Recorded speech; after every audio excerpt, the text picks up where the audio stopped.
Welcome to The Explainer. Today, we're diving into a framework that is, well, it's pretty mind-bending. It challenges the very nature of our reality, and it comes from the work of thinkers like Sol Luckman and Shamanically. And this quote right here, it's the key to everything we're about to get into. The central idea is that what we call reality isn't this solid, fixed thing that we're all just living in. Nope, the theory is that it's an active, ongoing creation. It's an imagination experiment that we are all taking part in, whether we know it or not. So, you're probably asking, how is that even possible? To really wrap your head around this, we have to start with the most fundamental piece of the puzzle, what we are as human beings. And it's probably not what you think. According to this model, our physical body is just the tip of the iceberg, the densest part of who we are. Around that, you've got an electromagnetic field, a kind of energy torus that science is actually starting to map out. But here's where it gets really wild. Beyond that, there's an even more subtle layer, a hyperdimensional field, what many people call the aura. And this isn't just some vague, colorful glow. It's described as the literal source code for our physical self.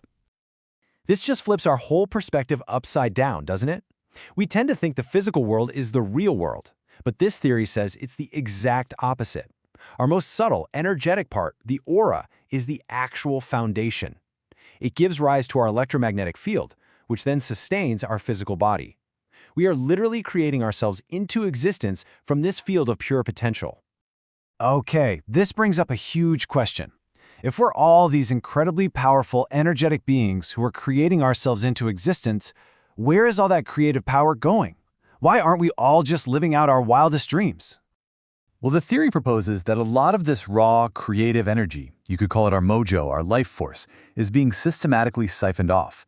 It's like we're leaking power, and most of us don't even realize it. Luckman has a name for this. He calls it the world's cult. Now, don't think of a traditional cult. This is way bigger. It's a planetary system that we're all born into, and it's designed to harvest our creative, psychic energy. It works by constantly redirecting our focus, our emotions, onto external dramas and conflicts, feeding an agenda that isn't ours. So, how does a system like this actually work? At the top, this theory suggests there's a being, sometimes called the demiurge or the archon, a fake architect that can't actually create anything by itself. It needs a power source. So what does it do? It tricks humanity into creating for it. Earth becomes this kind of energetic farm, and the crop being harvested is our powerful emotional energy. Just think about it. The endless cycle of bad news, the constant fighting on social media, all the manufactured fear, all of that stuff generates intense emotion. And according to this model, that energy doesn't just vanish. It's the very fuel that keeps this parasitic system running. Now, I know that all sounds pretty bleak, but it's not supposed to be a message of despair. It's a diagnosis. And the moment you understand the system, you can start learning how to unplug from it. You can break free and take your power back. And that path is the path of inner alchemy. Okay, so a lot of us have tried positive thinking, right? We stand in front of the mirror, we say our affirmations, we visualize our goals, and a lot of the time, not much happens. Why is that? Well, because thinking by itself is mostly a left brain logical exercise. The real secret, the game changer, is positive feeling. That's the emotional charge. That's what powers up a thought and gives it real creative muscle. And this quote just nails it perfectly. A thought without any feeling behind it is like a blueprint without any builders or materials. It's just a ghost of an idea. It can't make anything happen. The emotion is the juice. It's the electricity that turns a possibility into a real, tangible thing. So conscious creation really boils down to these three things working together in harmony. First, you need the thought. That's the blueprint, the clear script of what you want to create. Second, you need the feeling. You have to generate the emotional state of already having it. And then, here's the crucial third piece. You have to take imagination-inspired action. This isn't about forcing things to happen. It's about listening to those intuitive nudges and acting on them, letting them pull you toward your creation. And this is where the alchemy part really comes in. It's not about ignoring all the negative stuff or pretending it never happened. It's about taking all that energy you've lost to past traumas, to worrying about the future, to all the dramas of the world, and consciously pulling it all back. You can then repurpose that energy, refine it, and use it as raw fuel to build the reality you actually want. It's literally like recycling scrap metal to forge something brilliant and new. So you go down this path of inner alchemy, you reclaim all your energy, you master the art of creation. Where does that road lead? What's the ultimate destination? This is such a profound shift in thinking.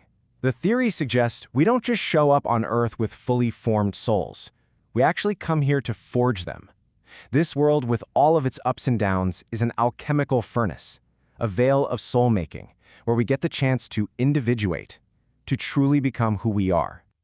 And this idea of soul-making really pushes back against that other concept you hear about a lot, the reincarnation trap or soul trap theory. Because if our main purpose for being here is to build a soul through our experiences, then this reality can't really be a trap. It's more like a school or a cosmic training ground. So it all leads up to a kind of graduation. We start out as just projections of a universal consciousness, a dreaming God. Our whole job here is to become an individual, to become ensouled. And once we do that, we get to graduate from this particular reality matrix. And here's the most incredible part. We don't just dissolve back into the source. We leave as a brand new dreaming God, ready to go out and start our own creative universe, armed with all the wisdom we gained here. So at the end of the day, this whole framework leaves us with the ultimate question of personal power and responsibility. It suggests that we're not just victims of circumstance, but that we are all powerful Imagineers in training. If this reality is a construct, a flight of fancy that we are energizing into being, then the only question left to ask yourself is, what kind of world do you want to bring to life? What will you choose to dream next?